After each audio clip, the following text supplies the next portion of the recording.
बाबा साहब डॉक्टर अम्बेडकर ने तो संविधान लिख दिया, लेकिन इस देश में जिन लोगों को संविधान चलाने का मौका मिला वो सभी लोग बाबा साहब डॉक्टर अम्बेडकर के विरोधी लोग हैं।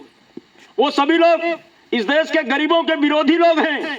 इस देश में कांग्रेस और बीजेपी के लोगों को देश की शासन सत्ता चलाने का मौका मिला। आजादी के इन 76 सालों में कांग्रेस और बीजेपी को देश की शासन सत्ता चलाने का मौका मिला मित्रों। और ये कांग्रेस और बीजेपी दोनों, भारतीय जनता पार्टी और कांग्रेस, ये दोनों बाबा साहब डॉक्टर अम्बेडकर की विरोधी पार्टियां हैं। ये दोनों पार्टियां इस देश के गरीबों की विरोधी पार्टियां हैं। इसीलिए बाबा साहब डॉक्टर अम्बेडकर के संविधान को लागू नहीं किया।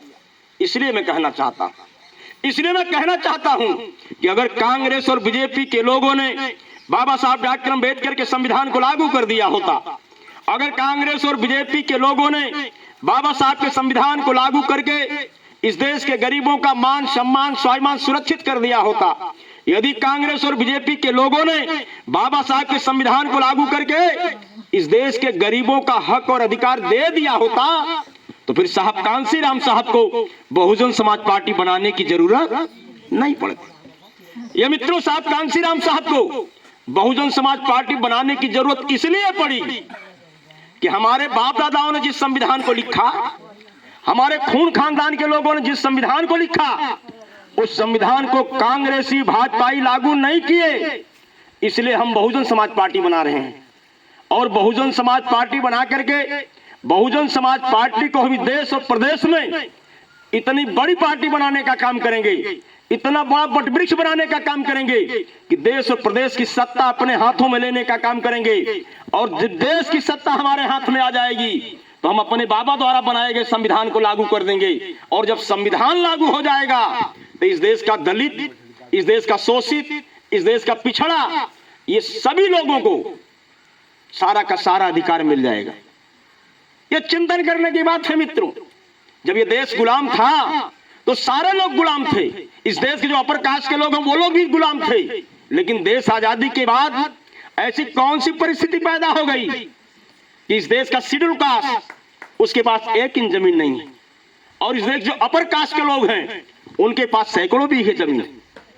ये बाबा साहब डॉक्टर अम्बेडकर ने संविधान में व्यवस्था देने का काम किया था कि जिसके पास 3.5 एकड़ से ज्यादा जमीन होगी वो जमींदारी प्रथा का उन्मूलन करा करके उससे जमीन निकाल करके इस देश में जो भूमिहीन लोग हैं, जो गरीब लोग हैं, जिनके पास जमीन जायदाद नहीं है, उनको जमीनें दी जाएंगी। ये बाबा साहब डॉक्टर अम्बेडकर ने व्यवस्था देने का काम किया मित्रों। लेकिन मित्रों, जिनको देश चलाने का मौका मिला, जिनकी सरकार बनी, वो सभी लोग भारतीय संविधान को लागू नहीं किए। इसलिए हमारी आपकी ये दशा है मित्रों।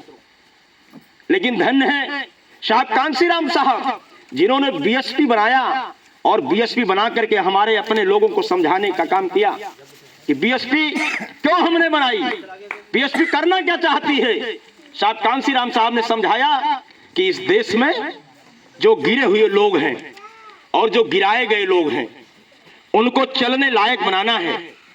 इस देश में जो गिरे हुए लोग हैं और जो गिराए गए लोग हैं उनको चलने लायक बनाना है। और सिर्फ चलने लायक नहीं बनाना है, बल्कि इतना चलने लायक बनाना है कि इस देश की शासन सत्ता चला सके, इतना चलने लायक बनाना है। और ये काम साहब कांशीराम साहब ने केवल कहा नहीं बल्कि करके दिखाने का काम किया मित्रों। ये तो धन्य है उत्तर प्रदेश के लोग कि पंजाब की धरती पर पैदा होने के बाद भी साहब कांशीराम साहब ने उत्तर प्रदेश की सरजमी को अपनी कर्म भूमि बनाने का काम किया। और बाप 4200 किलोमीटर साइकिल चला करके पूरे देश के दलित शोषित पिछड़ों को जगाने का काम किया। इसी तरह से छोटी छोटी बैठक करके साहब कांशीराम साहब ने अपने समाज के लोगों को जगाने का काम किया। जो अधिकार बाबा साहब डॉक्टर अम्बेडकर ने दिया था आपको, वोट का अधिकार, पहले ये वोट का अधिकार सबको नहीं था मित्रों। ये वोट का अधिकार जो बाबा साहब डॉक्टर अम्बेडकर ने दिया था हम सब लोगों को, इस वोट के महत्व को बाबा साहब डॉक्टर अम्बेडकर समझा नहीं पाए थे। क्योंकि बाबा साहब डॉक्टर अम्बेडकर ने इतना संघर्ष किया था, इतनी मेहनत किया था कि कम उम्र में ही, लगभग 65 साल की उम्र में ही बाबा साहब डॉक्टर अम्बेडकर हम सब लोगों को छोड़ करके चले गए। वोट के अधिकार को समझा नहीं पाए, वोट के महत्व को बता नहीं पाए। लेकिन साहब कांसी राम साहब जो हमारे दूसरे महापुरुष हैं, उन्होंने बाबा साहब डॉक्टर अंबेडकर के उस अधूरे काम को पूरा करने के लिए आगे काम करना शुरू किया और छोटी छोटी बैठक करके इसी तरह से अपने समाज के लोगों को समझाने का काम किया, बताने का काम किया और कहा समाज के लोगों को, संकल्प दिलाया, तैयार दिलाया साहब ने, समझाया अपने लोगों को, कहा ऐ मेरे बहुजन समाज के लोगों, ऐ मेरे दलित समाज के लोगों, ये वोट हमारी इज्जत है, इस वोट को इज्जत की तरह संभाल के रखना।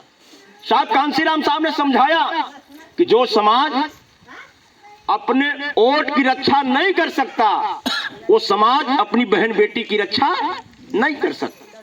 साहब ने समझाया कि जो समाज अपने वोट का सौदा करता है, वो समाज अपनी बहन बेटी का सौदा करता है। इस तरह से तमाम कस्में वादे दिला करके इस बिकने वाले समाज को, जिस समाज के लोगों का वोट औने पौने दाम में चंद साया ब्लाउज पेटी कोट पर, चंद मुर्गा दारू पर खरीद लिया जाता था, इस बिकने वाले समाज को न बिकने वाला समाज अगर किसी ने बनाया तो साहब कांसीराम साहब ने बनाने का काम किया मित्रों, किसी और ने नहीं किया। और साहब कांसीराम साहब ने बीएसपी बना करके हम सब लोगों को सत्ता का स्वाद भी चखाने का काम किया। भारत के सबसे बड़े प्रदेश उत्तर प्रदेश में 4 बार बहुजन समाज पार्टी की सरकार बना करके माननीय बहन कुमारी मायावती जी को इस उत्तर प्रदेश का मुख्यमंत्री बना करके हम सब लोगों को सत्ता का स्वाद चखाने का काम किया। नहीं तो हमारे लोग तो कहते थे कि कौन रिप होए हमें कहानी, चेर छोड़ हो गए नहीं रानी। हमारे लोग कहते भाई हमसे क्या मतलब राजपाट से है, ये राजपाट वाला काम तो बड़े लोग करेंगे, ये बड़े के लोग राजपाट करेंगे, हमसे क्या मतलब, हमारा काम मजदूरी करना है, मजदूरी करके हमारा पेट पालेंगे। ये हमारे लोगों की सोच थी।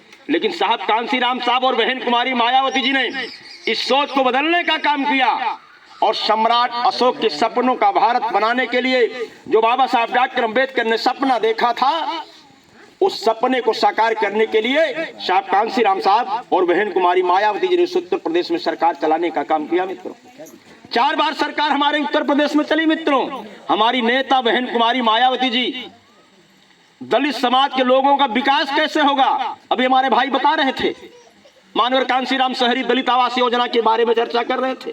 हमारी नेता बहन कुमारी मायावती जी के मालूम था कि हमारे समाज के लोग सबसे ज्यादा मजदूरी करने वाले लोग हैं, तो सबसे पहले बहन कुमारी मायावती ने मजदूरी बढ़ाने का काम किया था। मित्रों किसी दूसरे ने नहीं किया था। और हमारी नेता बहन कुमारी मायावती इस बात को जानती थी कि इस देश में, इस उत्तर प्रदेश में सबसे ज्यादा भूमिहीन हमारे समाज के लोग हैं। इसलिए हमारी नेता बहन कुमारी मायावती जी ने अपने शासन काल में उत्तर प्रदेश के समस्त जिलाधिकारियों को आदेश दिया था, इस उत्तर प्रदेश में जितने SC ST के लोग हैं जो भूमिहीन हैं, उन सारे लोगों को 1 एकड़ 2 एकड़ जमीन का आवंटन करा के उन्हें जमीन का पट्टा देने का काम करें और साथ ही साथ कब्जा भी देने का काम करें। बहन कुमारी माता जी जिंदाबाद, बहन कुमारी माता जी। हमारी नेता बहन कुमारी मायावती जी ने SC ST के बच्चों को सुशिक्षित करने के लिए 0 बैलेंस पे एडमिशन शुरू हुआ था। मित्रों 0 बैलेंस पे एडमिशन हुआ। मेरी माताओं बहनों, आज की डेट में जब बहुजन समाज पार्टी की सरकार चल रही थी, बहन जी मुख्यमंत्री थी, तो अगर आप अपनी बिटिया को प्राइमरी में मास्टर बनाना चाहती थी तो उसको BTC कराना पड़ता था। 0 बैलेंस पे एडमिशन हुआ। आज की डेट में समाजवादी पार्टी की सरकार में और भारतीय जनता पार्टी की सरकार में अगर आप अपने बेटा या बिटिया को प्राइमरी में मास्टर बनाना चाहते हैं तो उसको BTC कराना पड़ेगा। और BTC कराने के लिए 50,000 रुपया देंगे तब जाके एडमिशन होगा।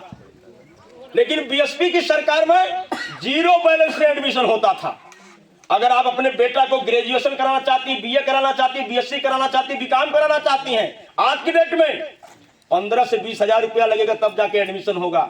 लेकिन बहन कुमारी मायावती जानती थी इस बात को कि हमारे समाज के लोग आर्थिक रूप से कमजोर हैं, उनके पास रोजी रोटी की व्यवस्था नहीं है, वो मजदूरी पर निर्भर करते हैं, इसलिए इतना पैसा उनके पास कहां होगा। इसलिए बहन जी ने नियम बनाया कि उत्तर प्रदेश के समस्त SC ST OBC के बच्चों को 0 बैलेंस में एडमिशन किया जाएगा। चाहे वो BA में एडमिशन ले, चाहे BSc में, चाहे BCom में, 1 रुपया देना नहीं पड़ेगा। एडमिशन होगा, बेटा पढ़ करके ग्रेजुएशन क्वालिफाई कर जाएगा। इतना नहीं मित्रों, हमारी नेता बहन कुमारी मायावती जी ने डॉक्टर की शिक्षा में, अगर आप अपने बेटा बेटिया को एमबीबीएस बनाना चाहते हैं तो नीट क्वालिफाई करने के बाद, तब तो सीपीएमटी चलता था, सीपीएमटी क्वालिफाई करने के बाद 0 बैलेंस पे एडमिशन होता था। आज तो लाखों रुपया लगेगा तब जाकर के एडमिशन होगा, 50,000 लगेगा तब एडमिशन होगा। लेकिन हमारी नेता बहन कुमारी मायावती जी ने, चाहे एमबीबीएस हो, चाहे बीएएमएस हो, चाहे बीएचएमएस हो, सारी डिग्रियों में 0 बैलेंस पे एडमिशन किया था कि हमारे लोगों को 1 रुपया न देना पड़े और उनके बच्चों का नाम लिख लिया जाए और अच्छी से पढ़ाई कर सके।